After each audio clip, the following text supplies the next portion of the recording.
Welcome to Washington Policy on the Go. My name is David Bose. I'm the Communications Director for Washington Policy Center, and I'm here with Paul Guppy, our Senior Researcher and former Vice President of the organization for around 400 years, wasn't it, Paul? 22, maybe.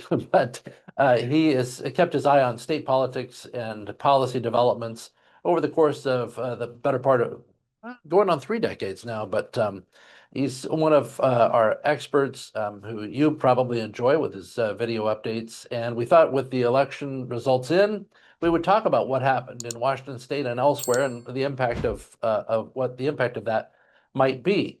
I want to remind everybody, of course, this is a live event. So if you have questions for Paul, and you're here live with us on Zoom, you can ask your question. Just put it in the Q&A box. It's at the bottom of your screen on Zoom, and we will try and get to those. Try not to use the chat box for that because it's a little harder for me to navigate the way that this is set up. But enter your question there at any time, and we'll try and get to all of your questions before the program ends. First, Paul, a quick overall view. The elections. If you were to come up with a succinct message from the election, what would that be? Well, there are two, I would say. One is a partisan analysis, and that is that the Democrats did well. On the other hand, it's not shocking that Democrats won in Democrat states. So Virginia, New Jersey, New York mayor's race, obviously. So the Democrats did win. It was theirs to lose, is the way I would put it. The positive thing for Republicans is that they did mount such serious challenges, particularly in New Jersey and Virginia. The Republican candidates came up short, but they were seriously contested contests, and the Democrats pulled it out. The second issue is, the second lesson, I guess, is what issue were voters thinking about? And that seemed primarily to be affordability, the economy, how our country is doing domestically. President Trump is frustrated, I think, because he is trying to tell everyone inflation is under control, the economy is doing really well. That message is not resonating with voters quite yet. Trump has also focused a lot on foreign policy and had a lot of success, both with diplomacy and ending wars has been his focus, but also tariffs and trade policy. That's all great, but what people are waiting for is, where do I see improvement in my life? And the results of this last election, I think, are a signal from some voters in those limited states where the elections happened, that people don't think the economy is quite on track, and they want cost of living and affordability to be addressed. It's interesting you bring that up because I would ordinarily not compare Donald Trump to George Herbert Walker Bush. Okay. But in this case, you recall toward the end of George Herbert Walker Bush's first term, he had a lot of success in foreign policy. The first Gulf War was, a huge coalition, major success for him. And we had a bit of a recession, and we were coming out of the recession. And then Bill Clinton was running at the time saying it's the economy, stupid. He was hammering away at it. And even though the numbers were showing, that there was a plus side, he was saying, hey, look, we're not in a recession. It's over. And technically he was right, but people still felt like, hey, I'm still in it, even if you're not. Yeah. And it didn't, he ended up being a one-termer. There's a similar phenomenon from what you're describing here, where even if you're tackling some things to get inflation under control, if people aren't feeling it, it's probably best politically not to say it, because you can say what's happening, but you always have to have that caveat of there's a lot of work left to do, but we're correcting the path or whatever. Right. So the challenge for Republicans over the next year is to listen to that signal from voters. And again, these were limited elections in a few states, but that's like marketing signal in terms of politics about what issue people are thinking about. So the challenge for Republicans is to say to people, I understand where you are. I hear you that you're having trouble. The other historical comparison that's interesting is when Reagan was first elected in 1980. So the timing here is interesting. Reagan's elected in 1980. He proposes his major tax cut bill to Congress. It finally passes in August of 1981. And then it took like a year plus for it to really kick in. In the meantime, Republicans were hurt by the loss of the 1982 midterm election. And then in 1983, the economy took off. Yeah. So the challenge for Trump and the Republicans is to hope that their economic plan, the one big beautiful bill passed in July, and their Republicans are hoping that the benefits begin to kick in next year in time for them to show in the midterm election that there is progress on the economic front. On the home front in Washington State, where a lot of people are watching the Seattle mayor's race fairly closely, because while it's strange to see, it's not a contest between Republicans and Democrats. It's a contest between someone on the far left and someone on the far left, or the or the left of Seattle. And Bruce Harrell, he was running as the incumbent. He was basically saying, "Hey, I'm going to improve things here. We've got challenges, but I'm the mayor, and I'm setting the right course." And then he has a challenger, basically, running and saying, there's some radical change that needs happening in Seattle. And it looks like Harrell's going to lose by a handful of votes at this point. What's your take on Seattle being Seattle? Well, being a native of Seattle myself, and I live here, so this is the world that I live in. I try not to get obsessed about politics in my own city, partly because Seattle tends to dominate the entire state. And so I think it's important to look at Eastern Washington, other communities, Southwest Washington. So I try to maintain that perspective. But regarding what's happened with the mayor's race itself, there are a couple of factors. One is Seattle is notorious for throwing their mayors out. I'm not even sure, can't remember the last time that a mayor served 2 terms consecutively. That's like the big picture. Didn't Murray serve 2 terms? And that was weird that he did. Yeah, based on all the allegations against him. But yeah. So there's that kind of natural turnover. But I think what's more important is that Seattle has a very strong radical left wing base that socialists like Kasama Sawant, and then now this new mayor is possibly mayor-elect, is tapping into. And so there's that dynamic in the city. But the other thing that's interesting to me is the way we conduct our elections now. And even though Democrats and folks on the left pushed very hard for mail-in ballots across the state, this is about 20 years ago or so, now we have that system. And I personally think that it's beginning to work against mainstream liberal Democrats like Harrell, because Seattle has 31 drop boxes. The margin at which the challenger Wilson is coming out ahead is because of what was put in the drop boxes, the late counting ballots. On election day itself, Harrell was ahead by 8%. Now he's behind by about 90 or 100 votes, and with still more drop box ballots to be counted. And the other thing about the mail-in balloting system is there's ballot harvesting now, which we didn't have in the past. So campaigns can go out and collect ballots from people. And then there's also curing signatures, it's called. That is ballots that are sent in that have no signature, can't tell what the signature is. Well, again, campaigns themselves can travel around to people's houses and collect their signatures after election day. And that's the process we're in right now. So it's interesting to me that that system seems to be working against a fairly liberal mainstream Democrat like Harrell. And it looks like a socialist Wilson would be elected mayor of Seattle. How do you see, if assuming that if the election ended today, how do you see Seattle changing or policy changing in Seattle based on? Yeah, that's a great point, because Harrell was making progress in homeless encampments, safety in the city, public safety, hiring police. I went to one of his events, and to me it was interesting that, again, a fairly liberal Democrat was bragging about how many police he had hired, how much he had funded the police department. But it doesn't seem to be enough to hold back this challenge from the left. So going forward, Wilson looks like she would not pursue the same kind of public safety policies that Harrell had been trying to put in place. And we may end up going backwards as far as quality of life in the city. We'll have to see how it plays out. It's interesting.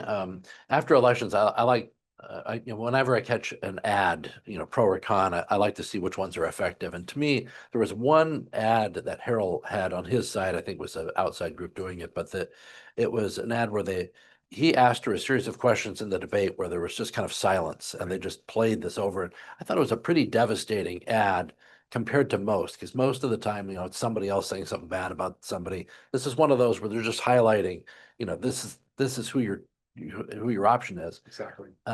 On the other side of things, a lot of right-wing criticism, I think, and there might have been some on the left, but I think a lot of people kind of got enamored with this idea of the gotcha that she receives some money, Wilson receives some money from her parents for living in Seattle. And my take on that was, I don't think that's going to fly, because Seattle's so expensive. Right. Most young people out there that are voters are trying to get help from their parents to survive here. So yeah, I don't think that works against Wilson. Yeah. In a way, she can say that she's more understanding of the struggles of the Right. person. That's what I was thinking He needed too. help as well. Yeah. I think the real, and who knows, maybe Harold is you're looking in the rearview mirror, right? He had 4 years to really turn around things in the city. I saw it. Again, you could see that homeless encampments were being cleaned up, public parks were being available, but it just wasn't fast enough. The other issues that I don't think, dealt with quickly enough was shoplifting, which drives people crazy. It's not even a political issue. To go into your local supermarket and see someone else, again, at the event I went to, I raised my hand and asked Carol a question. It was about shoplifting. And I said, sometimes I feel like a chump because I'm paying for my Yes. groceries and I just know. watch somebody else just walk out. So he addressed it, but and he said he didn't like shoplifting, but he didn't really indicate what he could do about it. So that's one issue. The fact that toothpaste and simple products like that, razor blades, are all locked up, that doesn't make it a happy shopping experience. So this is what people see every day. And the other two issues I would mention is yes, public behavior, which in Seattle, again, even in the neighborhoods, can be very disruptive if somebody's yelling on the street corner or being violent on a bus, for example. And the other one is graffiti. So litter, graffiti, sort of trash. And it just gives a general feeling that the government of the city is not entirely in control and creating a nice environment for people. And I think that's what ended up undermining Carroll eventually. It didn't give him a strong enough case to say, I have been effective in cleaning up the city and making it a more business friendly, more community friendly place. And that creates an opening for Wilson to come along and challenge him. Even though she's not answering his specific question, she was able to kind of skate by on that because I think his record of public safety was not strong enough. Yeah, a lot of times those change agents don't have to say exactly what they would do. They just have to be available, Exactly. and say, hey, I'm going to do things different. That's what they want. Right. And the only answer for that is a record that is so strong. This is what the Republicans are going to try to do in 26, is to say the economy is good. And that is an unanswerable challenge that, in other words, there's no opening from the other side. I think Harold faces the same thing. He rightly said, as incumbents say, we've made a lot of progress at improving the city and let's stick with it and do more. But it just wasn't enough to convince voters to not make a change. There was that odd time where he was asked a question about violent offenders and what to do with them, and he couldn't quite bring himself to say those are people who should be locked up. Right. Instead, it sounded like he was saying, "Well, I'm not opposed. I really feel sorry for them. You have to understand." And I mean, I noticed that. I know this. I know that a lot of criminals have terrible pasts, Right. but there's a lot of really great people who also have suffered terribly in their past. So, the fact that he couldn't say I'm going to lock them up, that really undermined that whole I'm also hiring police and I'm on your side to bring the city back kind of thing. So this is where I get wonky. So this is the fun thing about being a policy analyst and studying rhetoric, because he answered the same thing about my question regarding shoplifting as well. His answer was not direct. Number one. Number two, he said, basically, I want to understand why that person is shoplifting or being violent offender or whatever. And that was basically his answer. So that's basically a dodge. People can see that. And the second thing is that his concern comes across as being academic. It's like, well, I'm not really too worried about why the person has committed a violent crime. Let's put him in jail. Let's get him some help. Let's get him off the street. And then ask them why they committed their crime. So I noticed that he often would respond in that way. I want to ask that person, why are you shoplifting? Why are you living on the street? And I think he wanted to sound understanding and compassionate. But what the public is looking for, even left-wing Democrats in Seattle, is results. Yeah. Where that when they go to their local shopping area in the city, not even downtown, but just in the neighborhoods, that it's peaceful and welcoming to everybody. Well, it'll be interesting to see what happens next in town. I'm glad you brought up the shoplifting. I did the same at my local grocery recently because I was in the self-check line and they stopped. The screen kept freezing because something was weighing off or something. And I said, now let me get this straight. The last 4 times I've been in here, 3 of those times I've seen somebody leave with a cart full or a backpack full of stuff, but I'm being stopped as the guy who's actually stopping to scan my stuff. How does that make sense?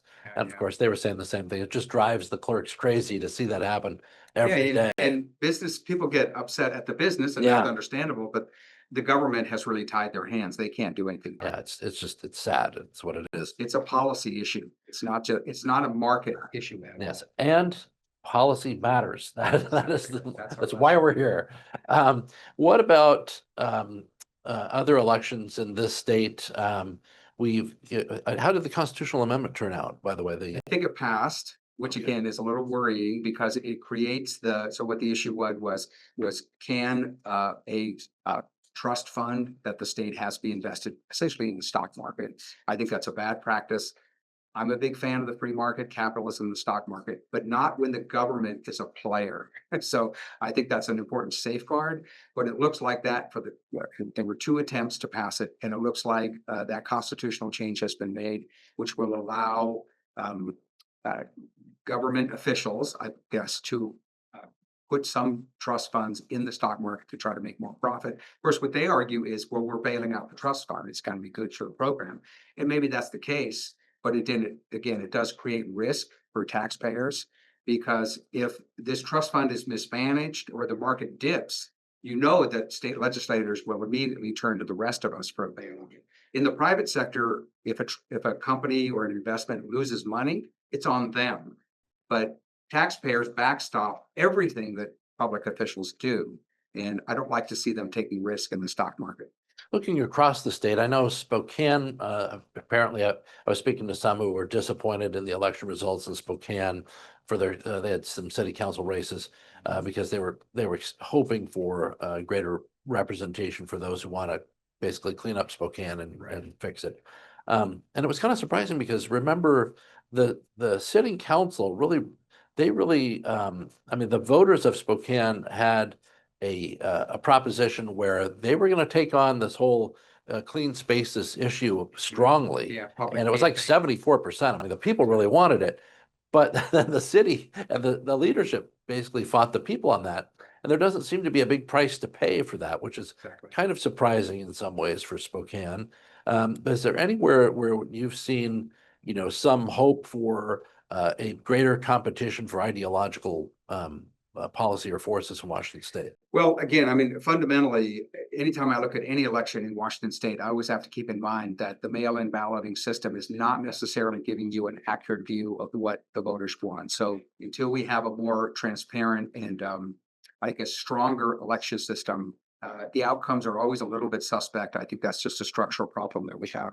Regarding Spokane itself, um, there was a council member who ran pretty left-wing, Democratic council member, Zach Sapone, his name was, and he was reelected, which you might think is not great for the more conservative side. Except one of the things he ran on is that he funded the police. So again, this idea of defund the police is dead, dead, dead across the board. I think that's a positive thing. Even so, Spokane, it does have the same quality of life issues that Seattle has, same problems, and people are moving to other communities. One example is there was a Land Rover dealership in the city of Spokane, luxury, high-end vehicles. They had experienced more than $100,000 in vandalism. Yeah. And what did they do? They transferred their business to Spokane Valley, just outside the city. And I think that trend indicates that Spokane has some governance problems of their own. Yeah, I'm glad you brought that up because the other thing that the election of somebody on the left who is taking a position that would more traditionally be seen as on the right, it's a reminder that it's something that we say all the time at Washington Policy Center, which is there's the good policy doesn't require a partisan affiliation. Exactly, right. If you see that something's not working and you want to fix it, you can attach yourself to that policy, and it doesn't mean you have to abandon your party or partisan your views there.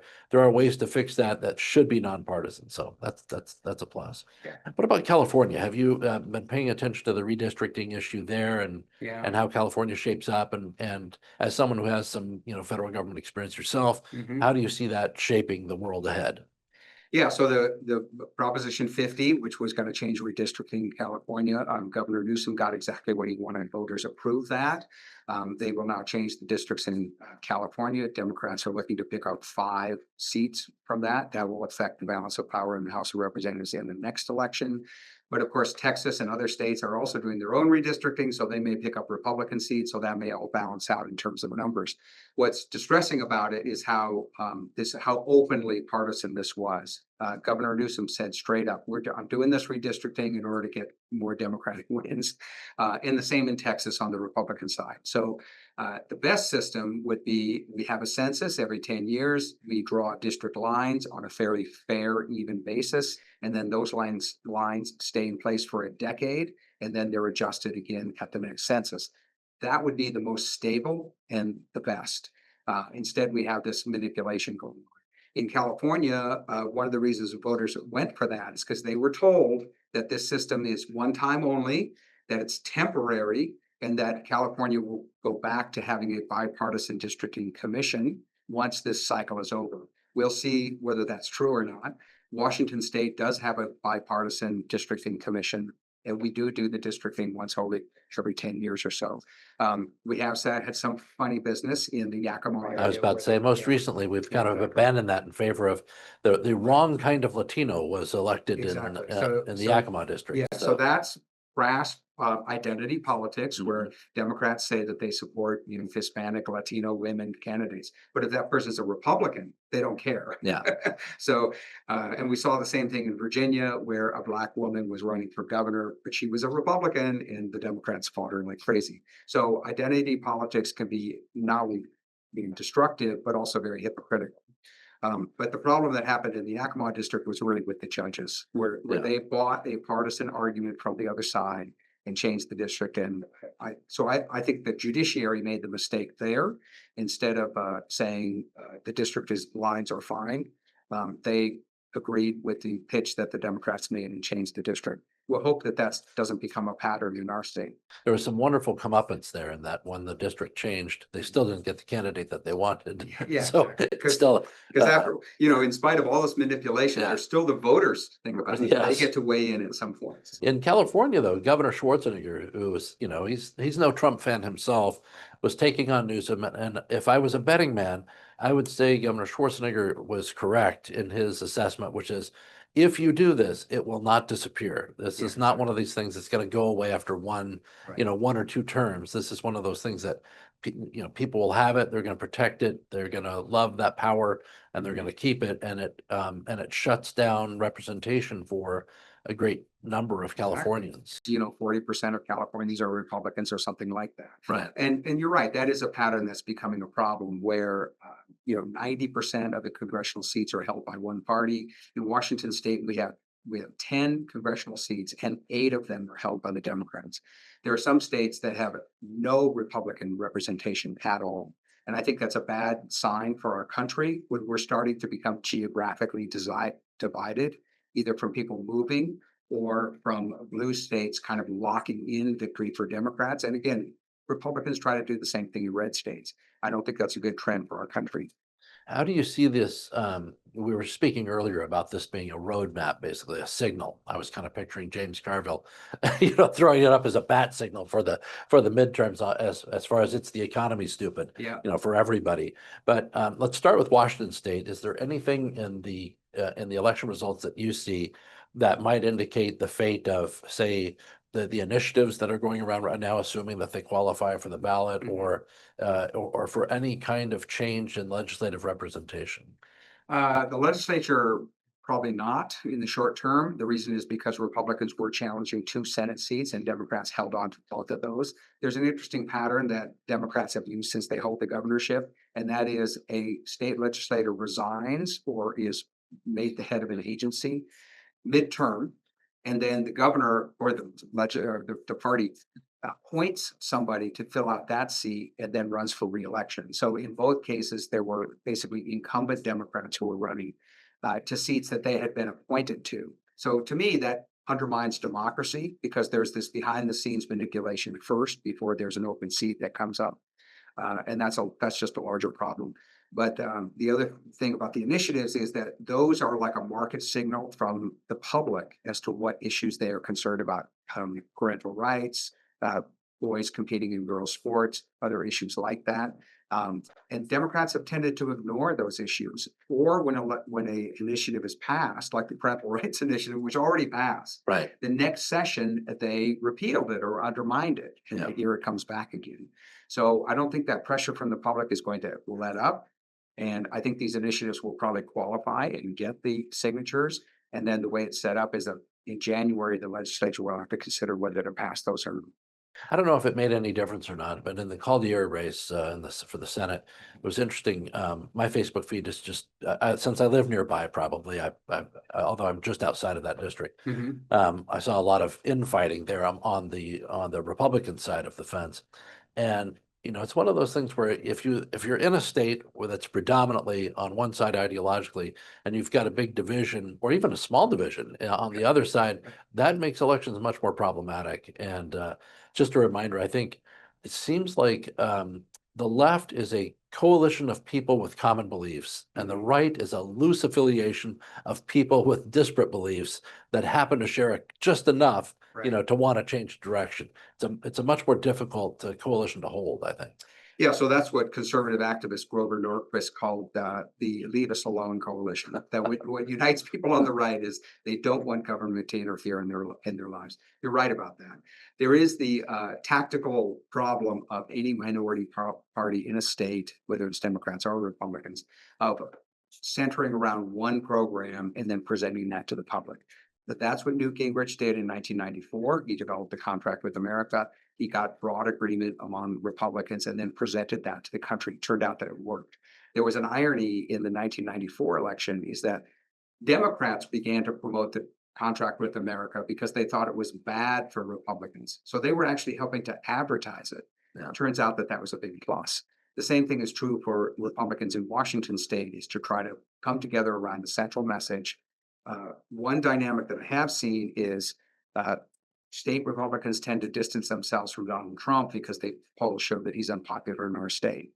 Okay, but it also demoralizes the Trump base in our state. So it takes energy away from those who are excited about Trump and might want to vote for their local Republican as well, but then they have trouble turning out the base because of that distancing. And I think that affected some of the Senate races. It could. It's a strange phenomenon in Washington state because technically every single individual could vote for the Democrat or the Green Party, and the election results would be the same because no Republican is going to put Washington in their must-win category, for their strategy. Right. So in the end, with the Electoral College, Washington is just we're an ATM machine, and that's about it. Right. And yet so much psychic energy is placed on that for everybody, left and right. Everybody's super passionate about the federal government, Right. but it's the local governments controlling how much for the most part, how much your housing is, the way your parks operate, the way your streets are. And we're seeing decline in all of those categories, by the way, in Washington state.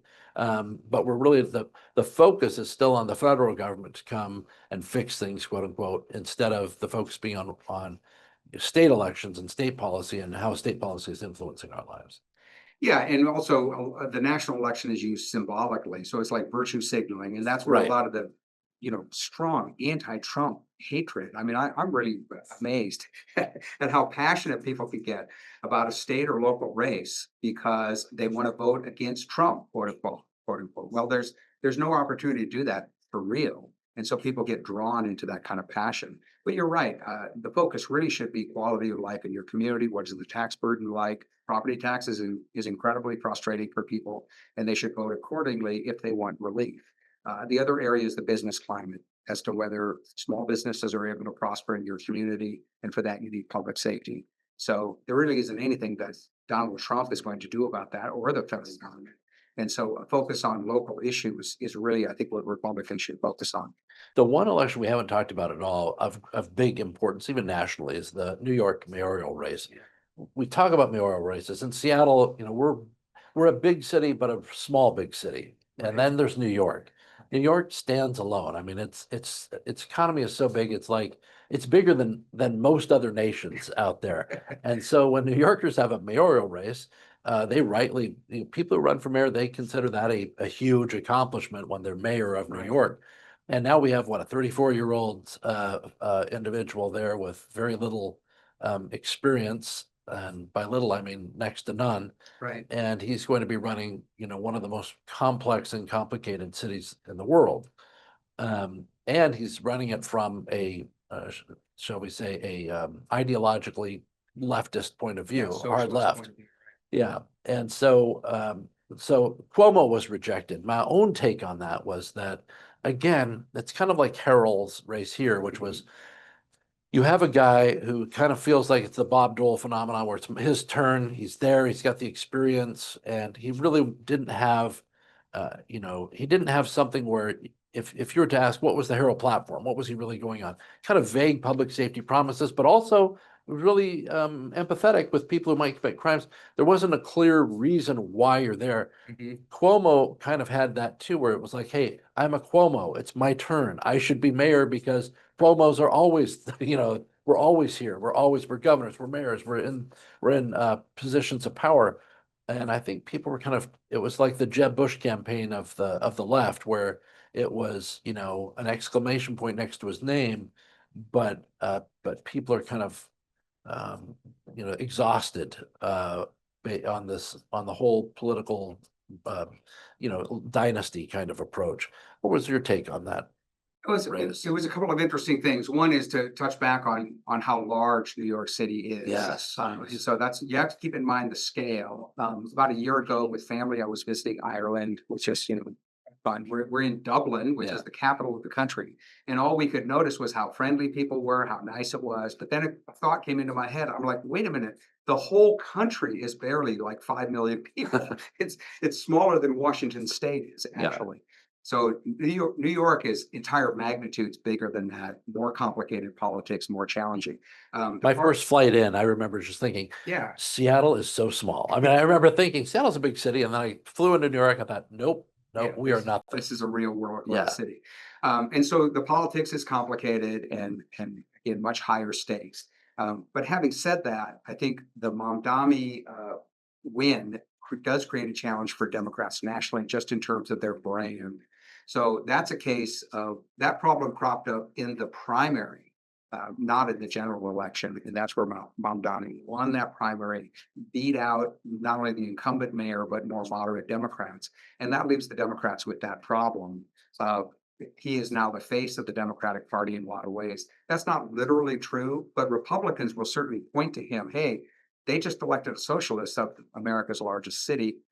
And the other one is going to be on performance to see how well he governs the city, whether he can handle the unions, complicated politics in New York City schools. All of these operate at a vastly larger scale than Seattle or Washington State. And how he performs on what is essentially the world stage as mayor of New York will reflect on his competence. If he doesn't do well, then that just drives down the Democrat brand and makes them look even more radical. I saw an interesting assessment of this where he was announcing some team members, and there was a publication on the left, but they were saying he was promising reform, but everyone he's named to his team is a high up legacy person from past major Democrat Right. machines. And I guess that's to be expected when you're trying to fill the number of positions he's going to have to fill Right. to get the city moving, or I should say, the government of the city moving. Because the city's going to keep moving on its own, basically. Yeah. But So what Mondami is doing, he's I wouldn't necessarily say he's hedging his bets. He just wants to make sure that he has the technical expertise on his staff to be able to govern the city. And so that makes sense. The challenge for him is he has to show results. So, voters want things to improve.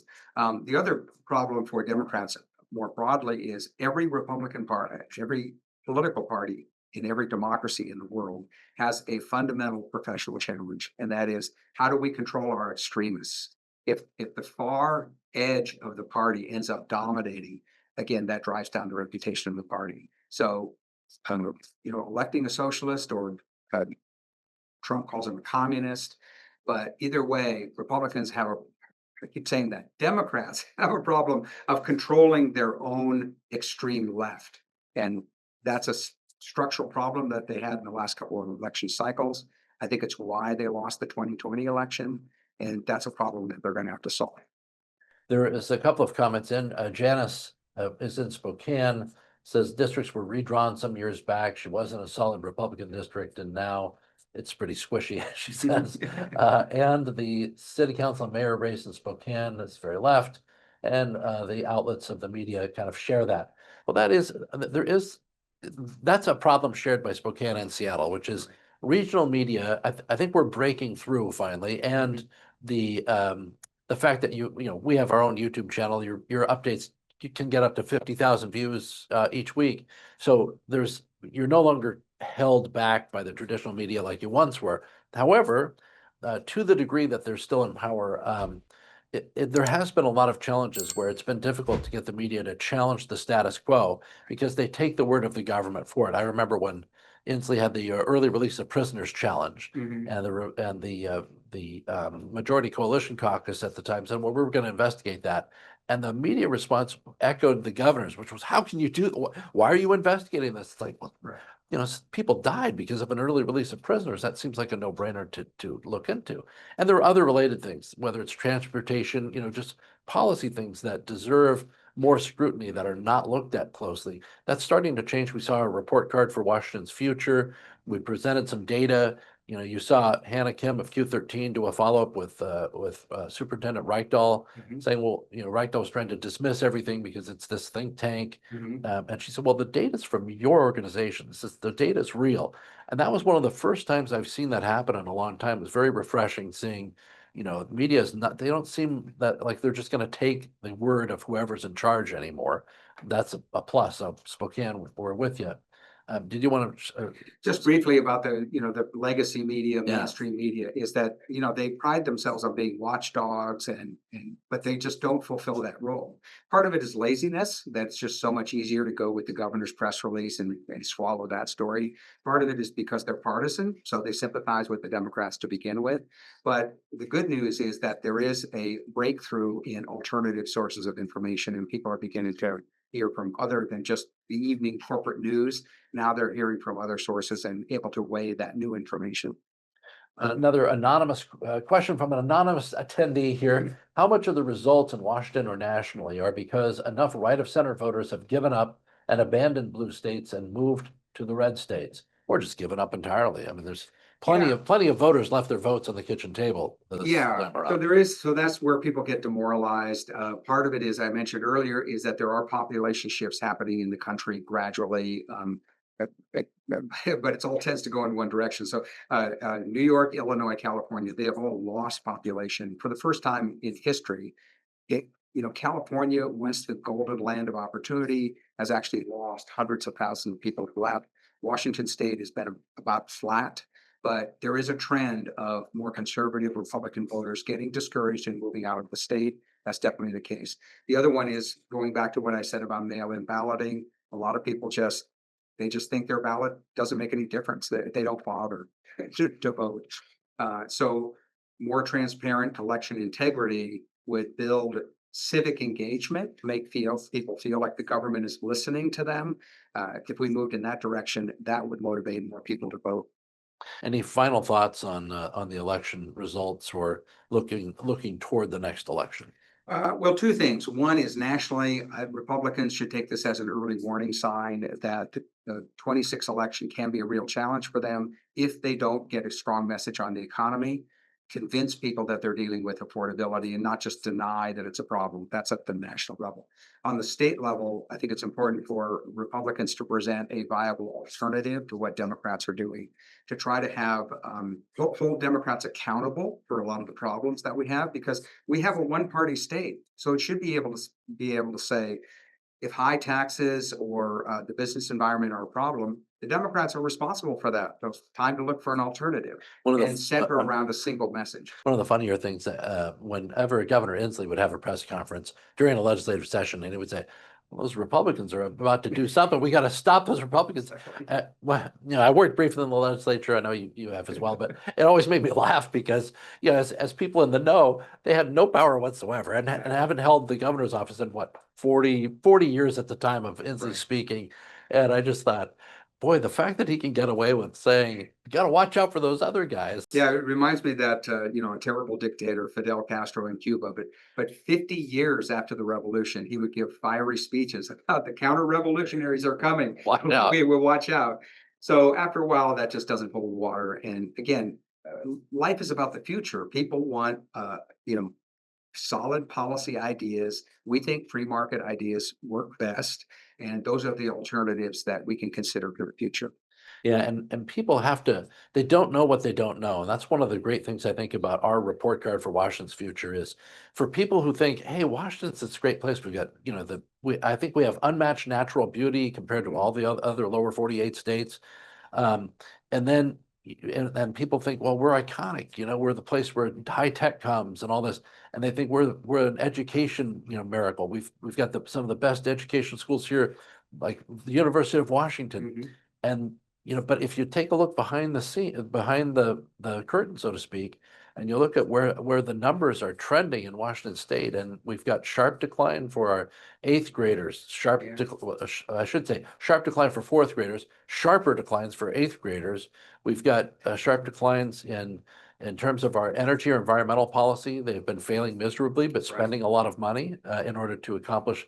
We spend 141 times more than private programs do in order to reduce carbon emissions, which is outrageous. And people who should be most outraged are those who take it most seriously. Because if you really want to imagine all of these resources going to accomplish just a fraction of 1% what it could accomplish if those resources were placed elsewhere. So, I think making sure that people know where we truly are on all of these various programs in Washington Policy Center, educating people about where the government data, it's not our data, it's their Official data, numbers, it's the yeah. official numbers, where we're trending in all these different places should at least awaken people that they need a different policy, different ideas.